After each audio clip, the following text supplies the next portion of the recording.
all serious. Oh, okay. Right? Is it We're time? not serious writers. Let's see. I am not. Did they announce they were having a game? Yeah, Okay. we're actually 3 minutes in. Oh, So, good. Hi. just so you guys know, this is going to be on YouTube. Great, awesome. All right. All right, cool. That's me. All right. And while in the picture, your mitts. Okay, the way that we will do it is we'll start closest to me. Let me speak. Closest to me. With Scudier. Am I pronouncing that? No. No. Nobody does that. Okay, It's not on you. Well, It's Scuderi. Scuderi. Okay. Okay, and then we will work our way down. I actually have approximately 10 questions, maybe give or take. I might throw some curveballs in there, so if that's all right. Ooh, curveballs. Yeah, curveball alert. Did you have any face biting questions prepared? Let me scan He's it like, I do over. now. Yes. No, we're fresh out, sorry. Oh, man. Seriously. But let's see. Well, to start off, I would like to ask the question, why did you become a writer? There's kind of an I don't know answer. Okay. When I was in kindergarten, my best friend got put into the advanced reading group, and I did not. And I was mad. I was really mad. And I hatched a revenge plot to become the best reader they ever saw. And I remember, this will get them. But I did. I became a very good reader, and by the time I had finished 2nd grade, I had read every Stephen King book that was on the market, All the Flowers in the Attic, the Amityville Horror. This is what happens when you do that. You come into panels and you start talking about... That's some messed up stuff. Right? Oh. Right? And my mom kept taking it away, and I kept buying another copy. So I finished it. And so I've been writing since I was 8, and the first book I wrote was 80 pages, and it was what I thought was an adult romantic suspense story. But I've been writing ever since then, so the origins of it are kind of so far back. I didn't sit down one day and think, I'll write a book. I just always did it. Wow. What I did in my free time. That's really, really cool. I wish I had started there. What's your origin story? Yeah. I'm DB Cedars. I did not start as early as AJ. I always had stories kind of running in my head, but I actually started writing at the age of 38. After 2 glasses of wine on my deck, I happened to look out over the backyard into my tree line and think, wow, I wonder what would happen if a ghost walked out of there. What does he want? What would he be doing? And that was the origin of my very first book, Waking the Dead.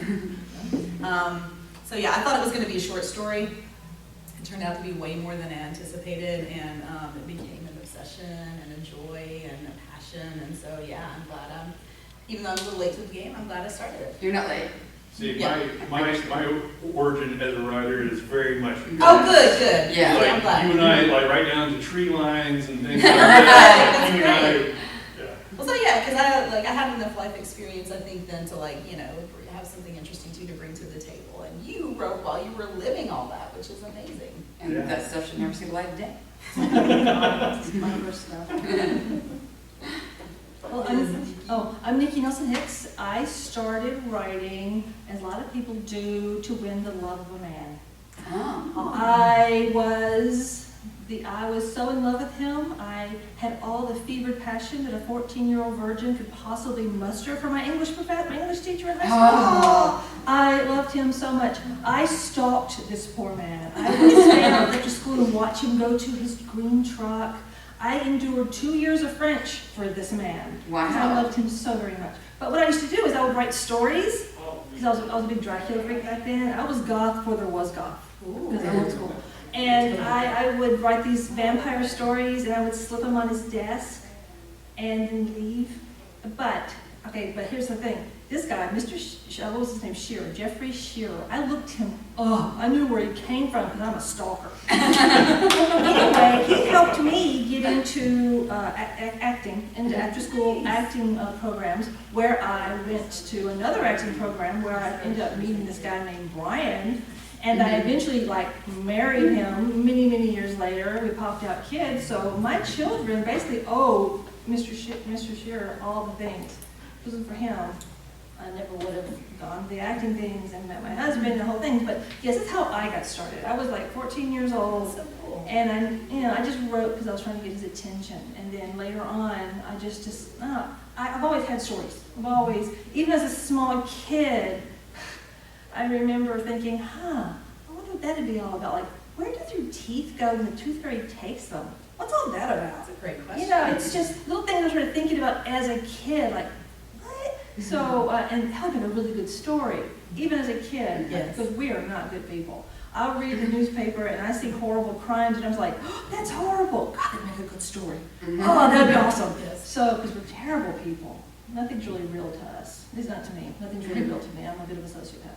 So, yes, anyway, that's very great. Yeah, one of my degrees is in history, and I go back and I read the stuff that, Oh. you know, sits there collecting dust that nobody ever knows about. So whenever I bring it up in conversation, they're like, what? Yes! And I'm like, oh yeah, let's talk further. Oh, Yeah. yes. History is one of the best places to mine a good story. Mhm. Yes. Because you're like, yes, and you've already got the skeleton done. You just got to throw some meat on that puppy. Right. And boom, Yes, Change yes. names if necessary. change the names and Go. people don't know. And you're just like, Yeah, yeah. but it's one of my favorite, you know, proving grounds upstairs where nobody is. Everything I want's always in. Oh, that's great. So Yes. it's good stuff. Yes. Are there any particular books that caused you to just, after I read this, like, I must write? And if so, what book or books? I'll go first. Terry Pratchett's Discworld.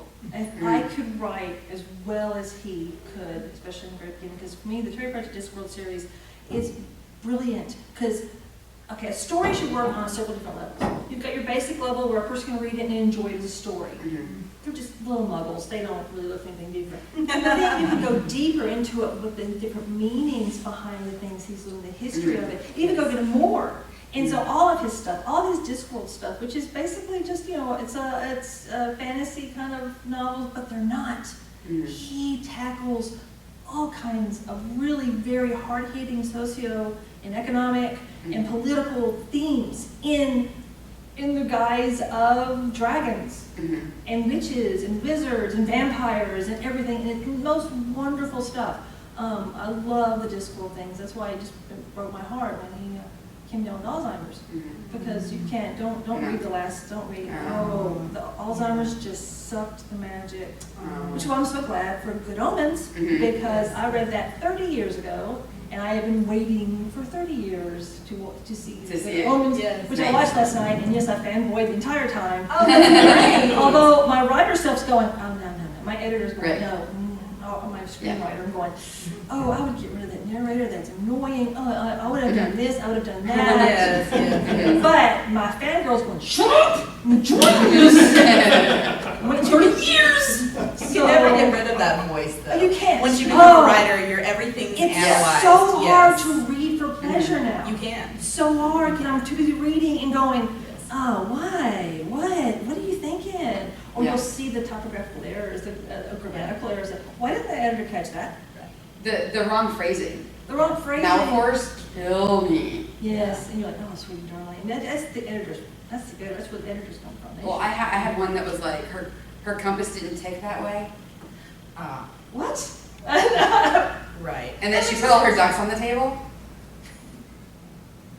Mine was a You dead end cul-de-sac. I thought, all cul-de-sacs are A dead end. Yeah. Yeah. What? What is this? And I couldn't read the rest of the book. I was too busy Oh, going dead end yeah. cul-de-sac.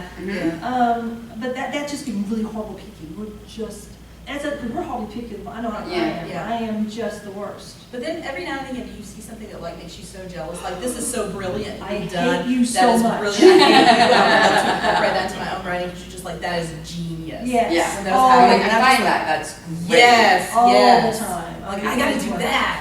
That was just the brilliant twist Oh, or like or just turn of I phrase. just want to, Or it went back to the beginning. Oh, it ties in so beautifully. Yes, and that's a mastery of the craft. Yes.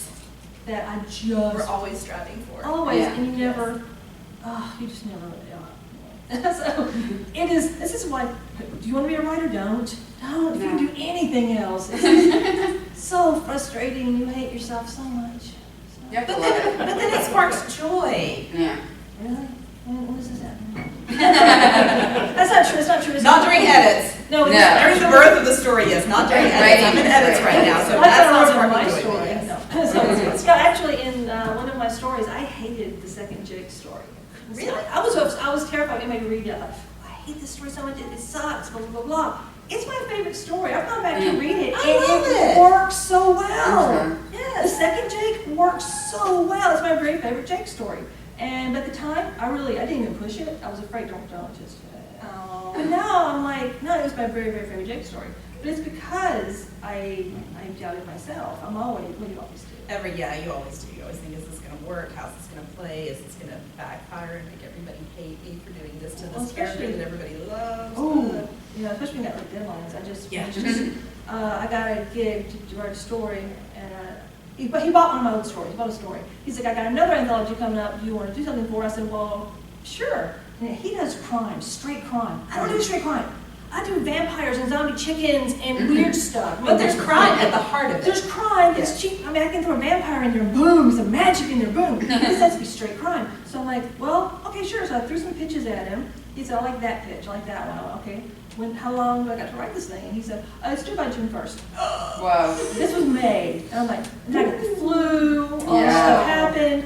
But I finished it last night. And I sent it to him, and I've been waiting and waiting and waiting because I just know he's going to hate it. But no, I just got a text from him that he loves it. Sweet. Trust me, you have no idea. It worked. You have no idea. Ross No. on. This is Awesome. making We me- do have an idea, actually. because it's just I was so he's gonna go. Oh no, sweetie, because I want to. I like this guy so much, Paul Bishop. He's a wonderful writer, and I just Yeah. think he's the coolest guy. I didn't want to disappoint him, and unless he's lying to me, which I think everybody does. Now we're back to the thing where you hate yourself again. No, not doing that. We're gonna say hi. I love you. I really Thank love you. you. And you work. Oh, you try so hard. You try so hard. Anyway, yes. What's the question? The book that Book inspired. that- Terry Pratchett's Yes. Discworld stuff. But of course, I did read Stephen King as a kid. Oh, Yeah, I mean, I had no business reading him when I read him. But who did? I mean, those like, you have No a one hard day has at any school. business reading King Oh, you ever. can escape from Okay. all Yeah. the middle school BS that's going on. Just I was like 11 and I read Carrie and I went, ugh, this sucks. He needs to go back to driving trucks. I did. Nice. I was awful. And it's fine. It's a fine story. But at the Right. time I was a kid, I was just Yeah. But I did. I was like, ugh. Well, I started when I was 5. So a book that No. inspired me Yeah, what? Yes. would be Christine.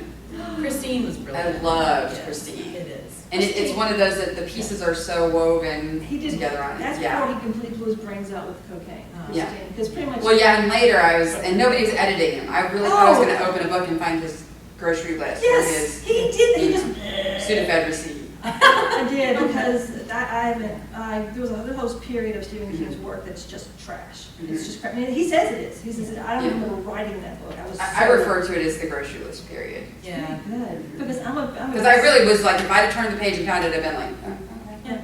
I prefer his 70s years. Yeah, his 70s stuff. See, the craziest thing about it is, I recently bought the Blu-ray version of Maximum Overdrive, and it has special features on it. It was a passion project. Mhm. Yes. And I saw it, and I was like, I watched this movie all the time when I was young, and I just like, yep, I'm just dropping money on this. And one of the cool things is that during the ball field scene in the movie, the child actor who played Duncan's son and who escapes to the Dixie Boy gas station, he'd only met King once, and King fully admitted that he was coked out Completely. during that time. And he had only met him once, which was during the casting, and was like, okay, we'll buy it, And he's like, okay. And but he said that he walked on the baseball field, and he saw King typing on a laptop, and he goes up to him and he just wants to say hey from the side. And Stephen King says, hey, and he's like, how's it going?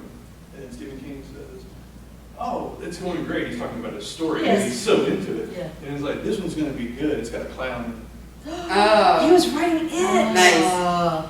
Yes. Oh my gosh. Wow. Nice. That's great. And I was like, that is one of the greatest anecdotes That of is. conversation Yeah. that I've ever seen. Absolutely. Yeah. And this right here has, I know it's a passion project because you can just tell in the Oh, it's production fun. quality, Mm. quality of it. that there was a group of people who really loved this film, and they went out and found like what happened with the face on the front of the truck.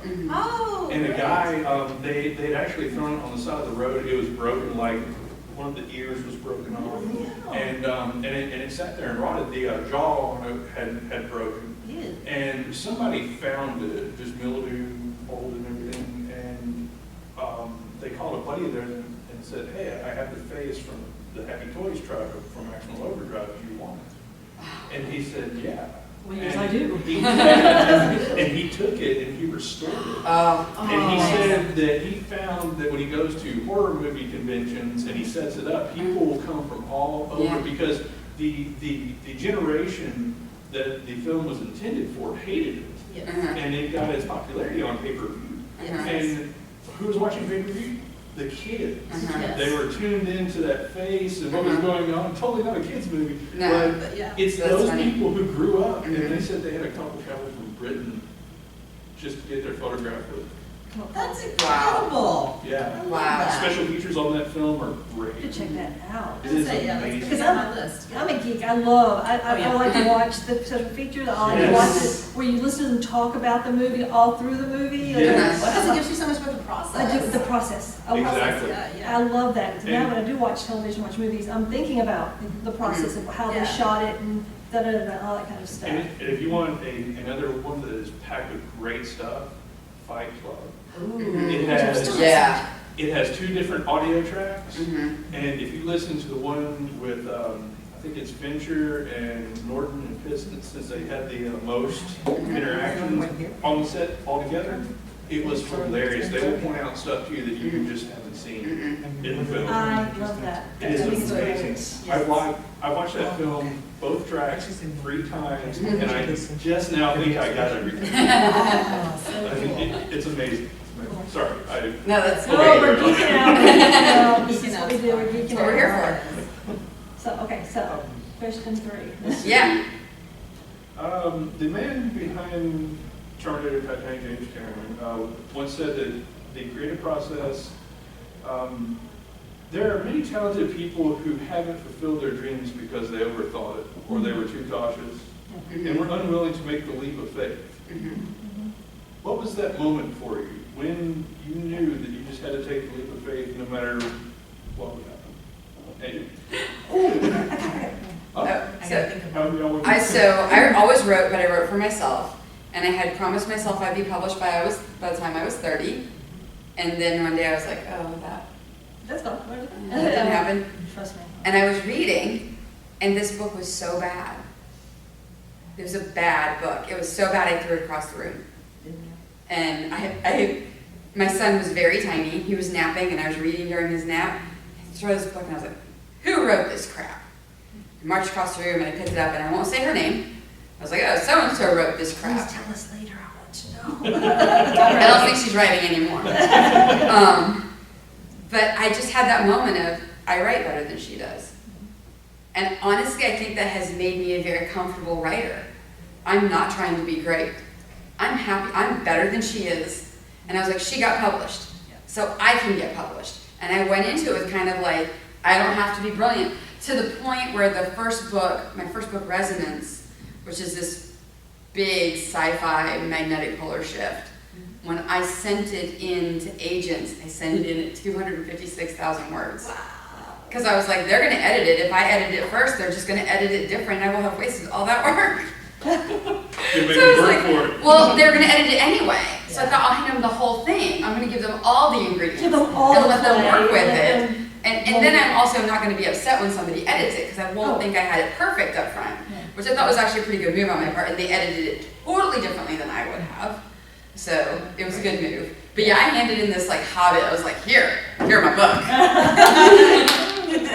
But that was kind of my leap of faith. It was like, all right, we're going to do it. Because I write better than that book I threw across the room. It was bad. It was published. It was in print. Do you have yours? I actually do know mine. Yes, go for it. So when I wrote, I finished the first draft of one of my books, which turned out to be Waking the Dead. I entered the Amazon Breakthrough Novel Award contest, and that forced me to finish. Finishing was the hugest thing, because I had a lot of stuff started, but you can't you can't make it to the next step unless you finish something. I know so many writers who are stuck on their baby and they've got 3 chapters in and they're struggling so much to make those first 3 chapters perfect. They don't finish them. Ugh, just write it. And yeah, you can get, I mean, it's very easy to fall into that trap though. Yes, it's very. So I don't know if you remember Greg and Mary Bruss from Mysteries and More Booksellers. Yes. They lived in my neighborhood. So I got, as part of the contest, I got a Create Space Galley Proof, and I got up my courage and walked in and said, "Hi, I'm an author. Would you read my book?" And she did. And she said, you know, she was very honest. She's like, "Yeah, there's some issues and stuff, but I have to tell you, this part made me cry." Oh, say, ooh, yes. And I'm like, okay, so I have something. This is somebody who's not related to me. Right. Who doesn't know me. Who doesn't need to be nice to me. And there was something in there that worked, and so that, yeah, okay, I can do this. I can do this. I can finish it. I can do this. Yeah. Awesome. Yeah. Mine was more of a midlife crisis kind of thing. We moved back to Tennessee from all the places, and I got a job, and I realized, oh my God, it's another one of the, I've had a lifetime of nothing but crap jobs. And I got this job, and in my very first week there, my boss said, "Here," gave me this catalog. I said, "Oh, we're going to order something." She says, No, just look through it. And that's what I did for my very first 7 days, my first 5 days. I just flipped through a catalog. So, that into that week, I said, "Okay, Nick, you've got a choice. You can get depressed," which is what your go-to usually is, or you can use this time with this latest crap job and write and get paid, because you got a crap job, you just do your job, you get paid, you got insurance, all this kind of stuff, and work on your stuff. So first I got depressed. That's what I do. Did all of it. It's my thing. I go through Those are depression. the steps. Go through the depression. Yes. And then I was, okay, it's time to get to work. And that's what I did. I'd bring my thumb drive, I'd click it into my computer, and I would just work on stories that have never seen the light of day. It was the Jake Shinheji stuff. Not Jake. It was Travis Dare stuff. Oh, I do plan on finishing up. I love my Travis Dare stories, but I've got sucked into other stuff. Yeah. But my Travis Dare stories, a bunch of other weird stuff, my Bogey Bar stuff, I just started writing, and I just started. And then I also got involved with the National Writers Group, which was a huge thing for me, because I got involved with them. And then I met other people, and through other people, I met other people through Alan Lewis. I met Tommy Hancock. Through Tommy Hancock, he's the guy who first got me with the Jake Shinheji stuff. He published my Jake Shinheji stuff. So it was boom, boom, boom, boom, boom. But it was just me going, just get started. Just get started. And joining the group was a big thing too. Yeah. Because I ran a lot of the different groups, and I kind of felt obligated to bring work. Yes, that's true. And met other writers who also I could talk to and say, you know, blah, blah, and they would go, "Yeah, girl, I've been there with you, high five." So it was good to find people. Yeah, nothing you say is ever as weird Oh! as what, like, everybody's like, "Oh yeah," so then they'll come up and they'll go, "You're weird. Your weird works with my Except weird." weird. We're Except all- Facebook. Except, no, that weird totally works with me too. You're off the Facebook. So that's why I started finally, because I've been wanting to write forever. And I was constantly trying to write, but inside my head I had this idea about, I need to go to school, and I need to get an MFA, I need to get a bachelor's, which is, by the way, guys, crap. Absolute crap. You do not need education to be a writer. Just start writing. Read a lot, and get in touch with the writers, find good critique groups, just start writing. You do not need a degree. Start and then finish. Oh, For the love of Pete, finish something, and then it'll be easier to finish the next one. And you're gonna get better. Don't worry about the draft that you have in your drawer that you're never gonna see the light of day, because that's part of the process, but then it gets better. Yes, it does. It gets better. It's like being gay. It gets It gets better until it gets better. Yes. But then also, once you've actually written and published and all that, so as a kid, it's a little bitty thing. I always thought, getting published, my life's gonna change. It doesn't. It doesn't change. I'm still the loser I was before I did all these. But the deal is, now that I've finished stories and I've gotten things done, I am much more, what's the word, compassionate towards other writers. Yes. And if they finish a book, kudos, you finished it, because it is hard. It's so hard to, first of all, you are gods. you are creating an entire reality and having to put it into a static universe of black and white. It's not easy. That is so profound. I love Thank you that. very much. I love that. But it's one of the things when I was, well, I still work at that job, that touch that I hated, and I still work there, and one of the people there was saying, well, you know, writing is just so easy. Oh, I will kill you. I will kill you right now. No, just challenge them. Okay, well then I'm gonna give you the weekend. You Yeah. show me you bring me like your little I'm 5,000 word sorry. short story, and we'll see how you do. What's your Amazon author rating, huh? What is Exactly. it? What is it? Come at me. Yeah. I started asking people, what do you do? Yeah. Because they're like, oh, I'm going to be a writer when I find a few free weekends. Oh. Oh, what do you do? Yeah, I'm going to be a chemical engineer when I find a few free Weekends, weekends. yes, I'm gonna be, it's Free weekends. I started writing when I had a toddler on the hip and a baby right here because I'm nuts. But yeah, you make time for what you love. I thought I was gonna do that too when I had my two little ones. I'll just work, no, I don't know how you did it, because there's no way. Because I have a husband who works in the airlines and he's out of town half the week and I got tired of watching TV. And I had insomnia because babies I have never all had mine too. insomnia, man, that was good. My husband was a Marine, he was always going off killing people, Yeah. so I'm stuck with, and I For a just- cause, for freedom, yes. For freedom. I don't, you don't, by the way, never ask a veteran, hey, what's your kill count? Don't ever do that. No. I tried to train once, and someone we've been mentioning blah, blah, blah. Oh, really? How many people did you kill? Oh my And I was God. like, holy what? And Brian's just like, 2 I know about. I was going to say the exact response is it's about to be one Well, more. I know. I was like, he's never told me. Yeah. No, that's deeply, That's- and that brings up so much emotional You stuff. don't No, talk no. about that. No. But you can't ask writers how many things they've written, because trust me, we'll tell you. That's up there with, oh, you were in the services, how's the PTSD? Oh, Right? No. Yeah, absolutely. That's I right. actually just watched a first account documentary on the USS Indianapolis, and they were talking about Oh my how gosh. a lot of people didn't even know about what they had done until Jaws came out with Right. John Milius writing Captain Quince. Yeah. Right.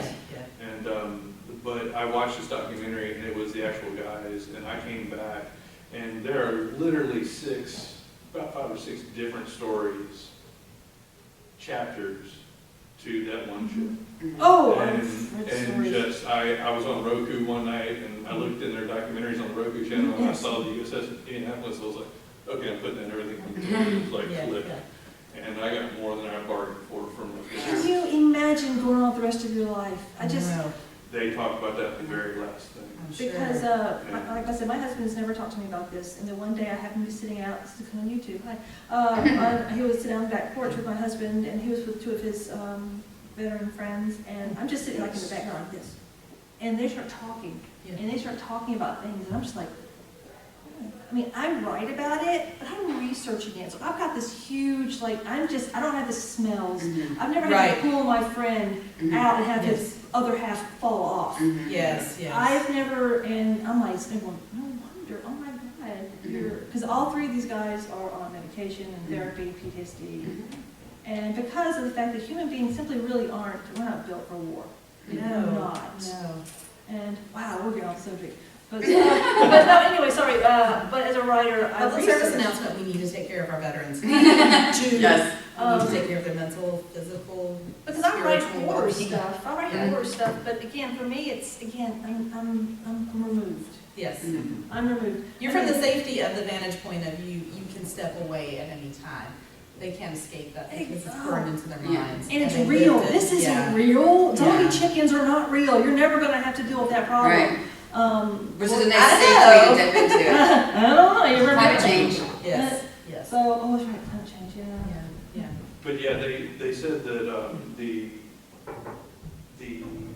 reunion, whenever it finally happened, I think it was 1960, they said that was like the first ounce of therapy that they ever had. Oh, Was- wow. So Because amazing. they- so many years. They Yeah. had talked about, like some of them, and I mean very few of these survivors who were on camera had spoken to their spouses about it. Usually it was just something that wasn't talked about, No, and you you just know that. went through life dealing with it. You just sucked it up. Yeah, Yeah. And basically, it was an attempt to forget it and go about, and, you know, you gotta go on, you gotta make life for yourself, but it's always there. So these guys never went to the beach for vacations, is what you're trying to say? Not a one on it, no. Well, they did, but maybe it's functioning alcohol. That's so funny. Or, Yeah. I'm living in Kansas. How I else am could you, not- how else could you know? yeah, some of them had So much. drinking and then some divorced Divorce as is a really result big. of it. Yeah. And there are a myriad of other remedies, but they said that the captain who got the blame hung on him by the Navy, they said that he was reluctant to come to the only reunion that he went to. And because he thought that the guys would I hate him. would blame him. The relatives of the people who didn't make it had sent him so much hate mail. Oh, And then he committed suicide. So, and that's just a drop in the bucket of what that documentary has to offer. Oh, wow. Well, now I've got to watch the documentary. Yeah. It's really just multifaceted and amazing. But, you know, they even made a mention of Jaws, which Robert Shaw's dialogue in that was astounding. And Steven Spielberg didn't have it. He was like, look, we're getting ready to go through this catharsis, and he called up John Milius. I don't know if y'all know who he is, but he wrote and directed the original Red Dawn. Oh, okay. He did Apocalypse Now, Oh, wow. and like several other big yeah, things. Yeah. But I mean, he's a character unto himself. John Goodman's character in The Big Lebowski is loosely based on him. Really? Yes. Oh, wow. That's cool. Yes. That is so cool. So Robert Shaw, well, Spielberg was on the phone with Milius, and he was like, I don't have anything for him. And Milius said, do you have a pen and paper? And he said, yeah. And Milius, at the drop of a hat on the phone, dictated to him 10 pages worth of a story about the USS Indianapolis. He's a historian as well. Amazing. And then he, Spielberg said, thanks, because they're old college buddies. And so he took it to Shaw, and Shaw read over it, and he said, every time that I made a pen stroke to edit this into what you see in the movie, it killed me because it was a movie unto itself. Yes. It killed me because there was not an expendable line to it, and yet I had to whittle it. You had to write it down. You have to, it hurts. It hurts a lot doing that online. It does, Yeah. Yeah. So, I mean, just that, and, you know, again, I saw the documentary, I had to watch it. Oh, I gotta watch that now. And, they also made a documentary about Milius itself. You want to talk about stories? They have Sam Elliott, Arnold Schwarzenegger, Sylvester Stallone, Wow. George Lucas, Steven Spielberg. These guys pulled out the stops and interviewed everybody who ever worked with them. If you ever saw the HBO series Rome, Yes. the 2 seasons, that's Milius' writing. Wow. Oh, man. That's incredible. I want to send his scripts. And so much more. He's done so much. So hard.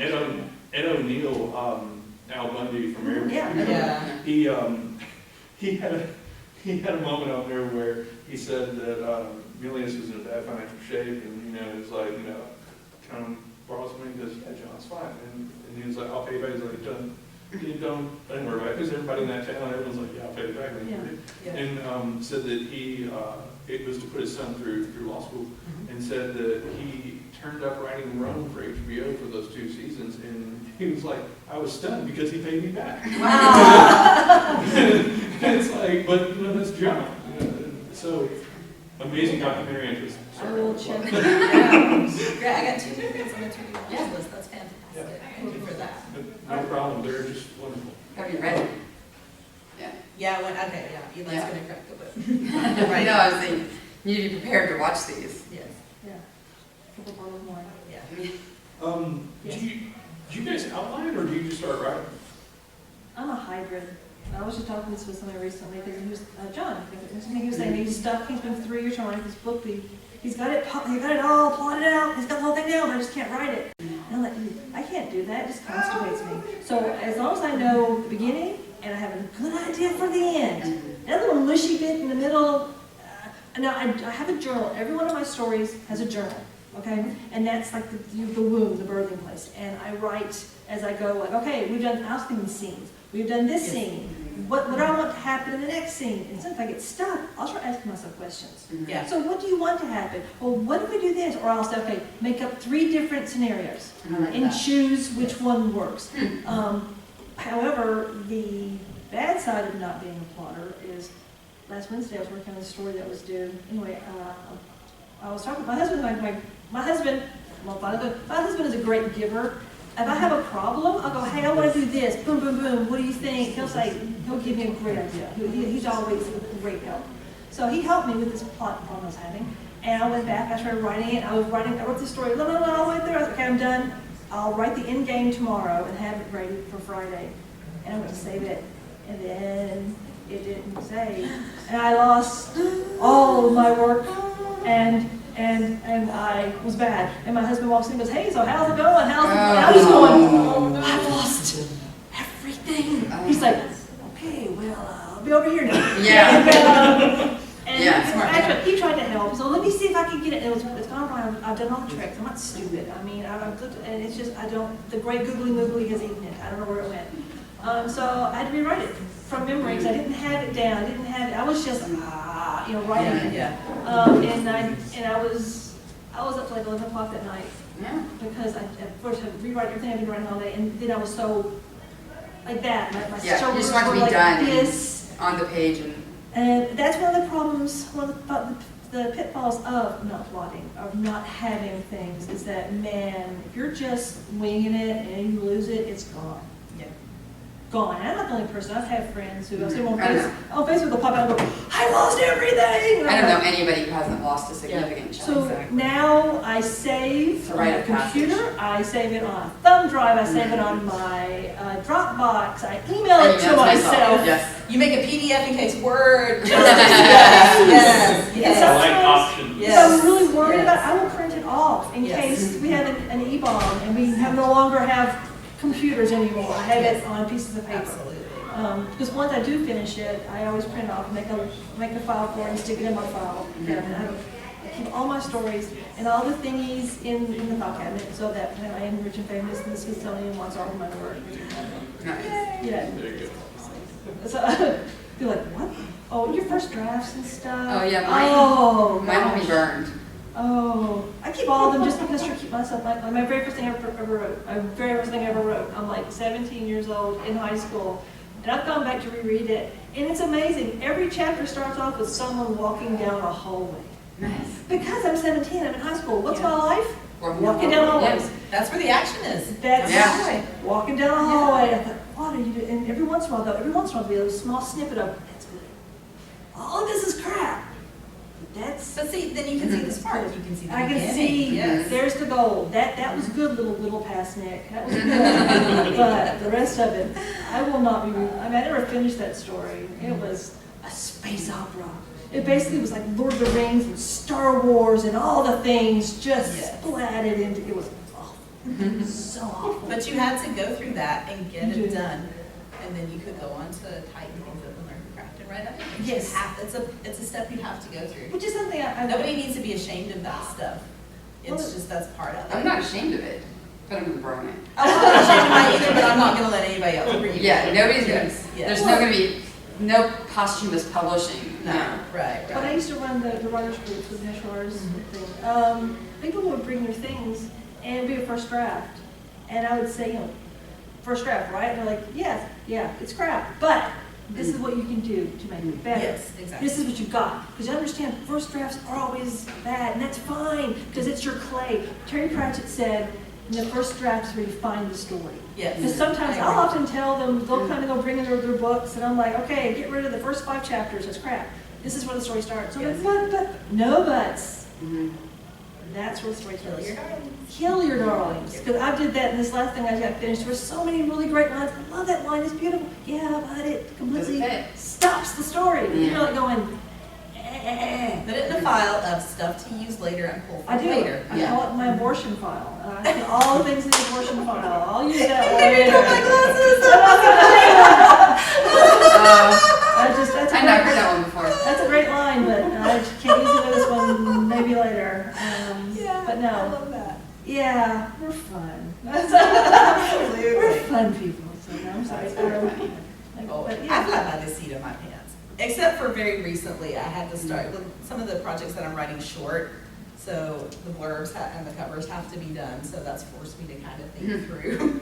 the story elements, but yeah, I'm kind of like, if I know the beginning and I know where we're going, then the fun part is finding out where the story and the Yeah. characters are going to take me in the middle. It's fun for us. Yeah. And sometimes things will pop up. You're like going, whoa, that's cool. Where did that come from? I had no idea, man. It just kind of happens. That's Sometimes what a character will magic. pop up and then he won't leave you alone, and he's in every single book of the series because he won't shut up.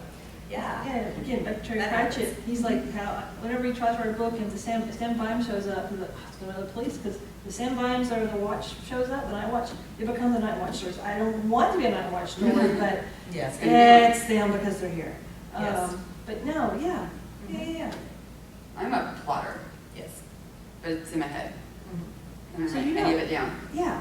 Well, stuff still pops up, but it's much more, well, with the suspense especially, you've got to. Yeah. about 2 books ago, I realized I'm dropping a clue in every chapter until you get to the end where you start putting them together. So there's about 60 clues I've got to keep track of. I had a brief moment of, did I really just 60? I did. So yeah, it's not as organized as I know what's going on what chapter, or I don't always know who's speaking next, or whose voice gets the next chapter, or which clue. But I always know what the next piece of the story is, and sometimes I do write myself into a bit of a corner where I've got to solve my way out of it. But it's not heinous because I do always know that. And this the Nightshade series, I'm writing book 8 right now. It will probably go to book 12, and I know the last 3 pages of the series. So you know, so get at the end, the beginning and the end. That middle part's the I know. You're not going to tell me. No, I'm not going to tell you. Tell me. Well, J.K. Rowling said she had the last chapter to Harry Potter written way before she ever finished any Yeah. books. Mm-hmm. She had the last chapter already She knew written. who's going to live and who. Well, and in what book happened. 8, I'm still working in things that I seeded in book 1. Right. That's awesome. Cool, that's cool. I love that. That's fun. It's fun too to be like, I'm just going to park this here. We'll see what book it turns up in, but Sure. And it's great for your fans too, Mhm. because your stuff that go, it's like being an inside. it's Easter eggs. It's full of Yes. Easter eggs. That's great. And they've even cross-referenced series with Easter eggs. I love Which that. is great, and also as a reader, Mhm. I appreciate you, because you've actually cracked, you haven't just, as out, you know. Yeah. But it's really fun when I get people like in my Facebook group and go, I found, and I'm like, there's one that no one has found yet though. Ooh. Yeah. So the Vendetta Trifecta has, I wrote the first book thinking it was standalone, and everybody told me, no, there's more to the story, and I was like, you're so sweet, but no. And then I was walking down the street one day in New York on a work trip, stopped dead. Guy behind me ran into me. And I was like, sorry, books. And I suddenly had the other 2 books. And there were things I had put into the first book that I didn't realize I was seeding much more complex stories. But that's, I mean, there's some stuff in the later books that people come back and go, oh, I can see where you put it in. I'm like, Yes, I'm brilliant. Absolutely, I'm yes, brilliant. I did. But there was one section in the first book that everybody loved and raved about. And I copied and pasted 5 pages. It's the same 5 pages with a few name changes in each of the 3 books, and nobody's ever found it. Nice. And it's interesting because it's the scene everybody comments on the most, but nobody's recognized that it's in all 3 books. I had to go on a scout. Now it's You your do. challenge, your challenge is to find Because I was your beta reader for one of the books, Mhm. and then so now I have to go back and see if I Mhm. can put it together. Mm-hmm. Yay! That's fun. Nobody's found it yet. I've even asked a couple times in my Facebook group, like, so this exists. I was like, where is You it? And I'm should like, run. good You luck. should run a contest to see who. I should, but I asked in my reader group and they couldn't find it, so nobody's gonna win that apparently. Maybe you. I don't think it's fair if I win it. Although I am a super fan, but I think somebody else needs to win it. Somebody should, but I gotta go and find it first. Yeah. Isn't it? Whenever Stephen King said you have 3 months to write the first draft of a book, even a long one should take you no more than 3 months, the length of a season. You guys agree? No. Disagree? I have a day job. I absolutely disagree. It takes however long it takes. Books are like babies. Yeah. Books are like babies on so many levels. Yes, Getting them started takes however long they take. yes. You get your baby when the universe decides you're going to get one. You might be barren for 3 years and then boom, twins. That's how it happens. Yes. by the time the 6th one's out, everybody doesn't care anymore, and they want to know if they have to remember all their names. Yes. They're just like babies. You know, everybody's really excited for the first one, and they give you all the presents and tell you how great you are, and by the 6th or 7th one, they're like, did you do that again? Don't you think it's time, like, maybe you, like... Step. Just help me. Yeah. Yeah. No, they ask you which one's your favorite. It's like, no, Right. I can't choose. Exactly. We're always asking you which one's your favorite. But the draft takes however long it takes. My first book took me a year and a half. My second book took me 2 months. I thought I was on it. I got this. Third book took me 3 years. You know, it takes... I think you probably can draft a book in 3 months, but most people probably shouldn't. Yeah. Can't imagine. And again, I have a day job. I have a life. I have things, and I can't just. I'm like, maybe Stephen King can because He's made it. that's Right. what he Yes, does. this is his day job. This is his full-time gig. And has been for a long time. Yes. And he knows he can feed himself and his family on He it. can write anything you want, Yes. throw it out, and we'll buy it because it's Stephen Exactly. freaking King. Doesn't Yeah. matter good or not. It's to be Stephen freaking King. He's got a brand. Yeah, he's Yes. get branded. You can get a brand. Absolutely. I love him. But no, for me, a story. Someone was asking me about word count. I don't get my panties in one word count. For me, it's however long the story needs. Unless the person who is buying it from me has said it must be this amount of words. Right. Okay, I will make it as much as possible. I'll try to make that word count. But other than that, I'm just writing it for myself, my own pleasure, or for my own stuff. The story goes for as long as the story goes. I don't want to be constipated on the word count. Yeah, no, don't get stupid up Or on the it. timing. Oh, Yeah. I mean, you also have to cut yourself some slack when life happens and when life throws you terrible things. Yes. Like cancer. Like cancer. You know it's going to bring that up. Yeah. Again, cancer diagnosis slowed me down for a while, and I really beat myself up because I'm like, I'm never going to get that time back. I'm never going to catch up, but it's okay. It's okay. When I sat down and I finished a story after that, I'm like, okay, I can still do this. The magic isn't gone. The mojo didn't just magically disappear. Yeah. That is something that's a big fear too. It is. Big yeah. fear of this is the last one I'm going to write. I can't do another one. I The can't. well is dry. The well is Nothing dry. else, yeah. Even Neil Gaiman talked about that. Mhm. Because his greatest fear was that when he got finished with the story, this is the last one. That's why he wrote one of his Sandman stories. It's about a guy who kidnaps a muse and keeps her so that he always has stories. And then the muse happened to be one of Dream's lovers. Dream comes and rescues her and gives him what he wants. He will always have ideas. He will always have ideas. So now he always has ideas. And he's like writing in his own blood all the ideas. He can't stop. Yeah. Yes. So what he Careful wanted what was you wish hers. for. But after he wrote that story, Gaiman said, after that, I knew I'll never have to worry about that because I am the source of my stories. Right. So therefore, Yes, as long yes, as I'm here, yes. I am the source. Mhm. And again, like we talked about, if you want to find a story, just open up a history book. I listen to podcasts all the time, and there's so many stories in podcasts, especially dealing with history and true crime, and like, Oh yeah. what? And I'm like, how do I turn that into a story? Bonkers. People are just awful, and I love you for it because I write stories. But Listen yes. to people talk on the shuttle bus. Me too. Oh, there's some good stuff in there. Really good stuff.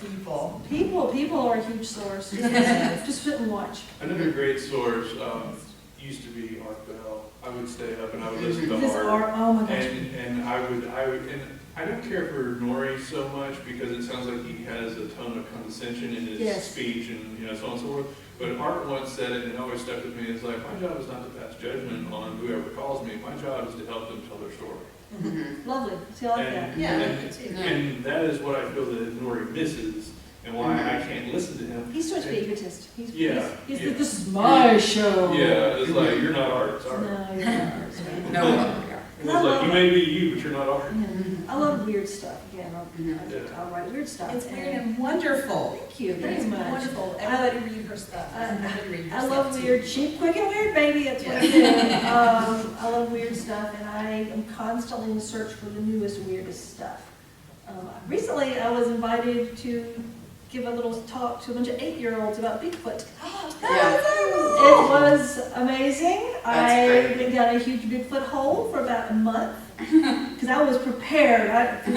What was I preparing for? They're 8 years old. And then they ask you some off-the-wall question that They you will. never could have Yeah. thought of. There was a room full of 8-year-olds, and Yeah. most of them, it was after lunch. It was like 2 o'clock, and it was hot. They didn't have air conditioning in this room, so I'm thinking, oh man, this is gonna be rough.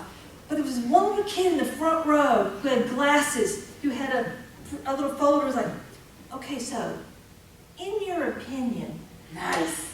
so, what do you think about the paranormal aspects of some of these Sasquatch sightings, and what are your ideas? That's That's it. awesome. I'm like, did you meet a 30-year-old? And he was glorious. I loved it. And then most of the other kids were pretty much like, so, okay. But you found your target I audience loved right him. there, yes. And the rest were fine. They were lovely Yes, kids. yes. But it was amazing. And because as a child, I loved Bigfoot. That was my thing. Yeah, And I loved it. I loved it. So I'm like, I get to use all of these Yeah. images from my childhood. And you get to share it with the next generation. Because the whole thing was what they were doing was critical thinking Yes. skills. So I would come in, we discuss Bigfoot and blah, blah, blah, and at the end of their little thing, they'd ask, so who believes in Bigfoot now, who does it? And the teacher, who was lovely, was telling me how when they first started this, it was pretty much 75 said no, 25 said yes, but by the time, I was like the fourth speaker they had that month, they were now about 50-50. Huh. A lot of them were like going, huh. Nice. Because I bought the Patterson-Gimlin film, and I was showing it, and we're talking about it, and the other kids were like, what? Nice. Yeah. So I think one of my labs was pretty much like, whoop. Bunch of Bigfoot lovers in the room now. But yes. See, my little one, every time that she's watched Cinderella so many times, and you know, of course she wants to be a princess, but every once in a while she'll ask questions, and she's like, Daddy, why are they so mean to her? Or, you know, and she'll be talking specifically about the stepsisters, why is the stepmother, and Why are they allowing her to be so mean? yeah, and you know, I'll give her very Yes, yes. realistic background answers to her situation and so on and so forth. And then, you know, time will pass and my little one will say, Daddy, can I tell you a story? And I'll say, yes, tell me a story. And, you know, it'll just go along, and every once in a while I'll just listen to her sing, or I'll listen to her talk to herself, or talk through something, and, you know, I get ideas for stories out of that from her perspective. Awesome. Nice. Yeah. So it's, and, you know, the more I feed her, the more that she feeds me in the knowledge and the perspective. Yeah, Neil Gaiman wrote a book, one of his stories, Wolves in the Walls, came from, this little girl woke up in the middle of a nightmare, she said there were wolves in the walls, Daddy. And he, so as being a horrible human being, as all writers are, I'm thinking, ooh, how cool. And he wrote a story, which actually became like a musical, became a Broadway play. It just was, it's Gaiman, you know, he has that kind of influence. But He does. my kid has a nightmare. I'm thinking, oh my God, what did I do? What? Now he's going, how can I use this in a story? Which is what he's Gaiman and I'm not. So, yeah, oh, it's fascinating. We feed off each other constantly. Yeah. Especially writers, we're always watching people. And Yes. I have a notebook in my purse, I'm always writing stuff. Thank you guys for. Thank you. Yay. Yay. Thank you Really, very much. really appreciate Okay, it. cool. Thank you.